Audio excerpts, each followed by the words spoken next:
शनिवार को भारतीय किसान संघ के अखिल भारतीय सदस्य एवं जैविक टोली संयोजक पद्मश्री से सम्मानित हुकुमचंद पाटीदार ने 10 दिवसीय प्रवास के अंतर्गत सिमरोल और गवाली पलासिया की ग्राम समितियों को संबोधित किया एवं गौ आधारित जैविक कृषि के लिए कृषकों को प्रेरित किया। भारतीय किसान संघ इंदौर जिला प्रचार प्रमुख राहुल मालवीय ने बताया, पद्मश्री हुकुमचंद पाटीदार के इसी प्रवास के दौरान उन्होंने प्रांत कार्यालय इंदौर में जिला बैठक के दौरान कार्यकर्ताओं से लैंड पुलिंग एक्ट, गौ कृषि वाणिज्य संगठन विस्तार एवं कृषि कानूनों में सुधार आदि विषयों पर विस्तृत चर्चा की गई।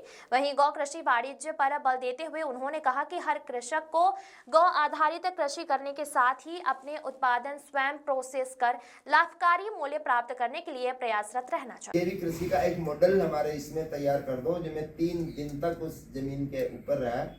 27 क्रॉप, जिसमें हर्बल हाइड्रेट के लिए मिलेट्स, हमारा श्री अन्न का जो 10 जो यौगिक जो वनस्पति है उनको लगाने के लिए 27 क्रॉप का उस जमीन के लिए चयन किया है। भारतीय किसान संघ की अखिल भारतीय योजना है, जो भारतीय किसान संघ की अखिल भारतीय कार्यकारिणी में जितने भी सदस्य हैं, प्रत्येक सदस्य को एक प्रांत का जिम्मा सौंपा गया है। उस प्रांत में जाना है और उस प्रांत के जितने भी जिले हैं, प्रत्येक जिले में एक दिन का प्रवास उसमें तय किया हुआ है। तो भारतीय किसान संघ के कार्य की अवलोकन, मतलब उसकी समीक्षा करना है। हमारे जिले में कितने सदस्य हैं, कितने आयाम हैं, हमारा संगठन किस गति से पहुंच रहा है, हमारे जिले में कितनी ग्राम समितियां बनी हुई है, इन सब का कुछ करना है। कहीं ग्राम समितियों के बोर्ड लगाना है। तो विकास खंड और जिले की समीक्षा इस बैठक में अभी हमारी हुई है। अब हमारा दूसरा कार्यक्रम प्रेस को संबोधित करना था कि जिस कार्यक्रम के लिए आए, हमारा उद्देश्य क्या है, देश किन परिस्थितियों से गुजर रहा है और भारतीय किसान संघ इसके बारे में क्या सोचता है, ये प्रेस को वक्तव्य देना था।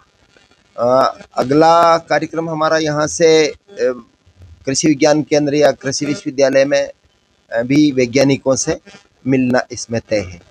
रात्रि को हर जिले में एक ग्राम समिति की एक बैठक रात्रि में लेना है और हमारा आवास भी उसी ग्राम में हमारे कार्यकर्ताओं के साथ उसी गांव में आवास रहेगा और सवेरे दूसरे जिले के लिए प्रस्थान करना है। इस बैठक में वैसे तो कार्य समीक्षा के लिए है, फिर भी कुछ सुझाव के, जैसे कोई जिले में कोई बहुत गहन समस्या है जो अभी आई है, इसके ऊपर हमारी ग्राम समितियों में, तहसील इकाइयों में, जिला इकाइयों में चिंतन करना है।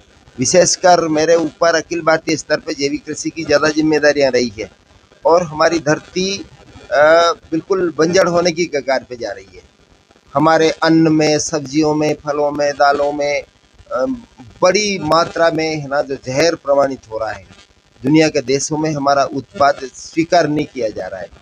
हमारे गोदाम अन्न से भरे पड़े हैं, माल बेच नहीं पा रहे हैं। अब वो अन्न सड़ रहा है, उसकी अवेयरनेस के लिए हजारों करोड़ रुपए भारत सरकार वेयर हाउसों में इसमें खर्च कर रही है। 1 रुपये 2 रुपये किलो में या निःशुल्क दिया जा रहा है। इसी विषय को लेके जो निःशुल्क अनाज दिया जा रहा है, श्रम के लिए हमारे देश में जो काम करने वाले लोग हैं, खेत आधारित जो काम करने वाले लोग हैं, वह इस मुफ्त के खाने से कृषि में काम करना नहीं चाहते। और कृषि में हमारे सामने श्रमिकों की बहुत एक जटिल समस्या अभी हमारे सामने खड़ी हुई है। ये मांग हमने, ना तो हम इसका विरोध कर सकते, मगर ये मांग की है कि जो श्रमिक जो पहले मनरेगा में थे, अब दूसरा बिल पास हुआ है, इनको कृषि के कार्य में जोड़ा जाए। ये हमारी एक बहुत बड़ी मांग हमारे सामने रही है और ग्राम का विकास मूल इसका हमारा आधार है। सामाजिक परिवर्तन इसमें चाहिए। जो समाज जिन गतिविधियों से गुजर रहा है, हमारे गांव में क्या चुनौतियां हैं, उनको समझना, उनका विकल्प भी ढूंढना और वो सरकार के सामने भी रखना। जो करणीय कार्य हम कर सकते हैं उसको करना, ये भारतीय किसान संघ का उद्देश्य है। मैं हुकुमचंद पाटीदार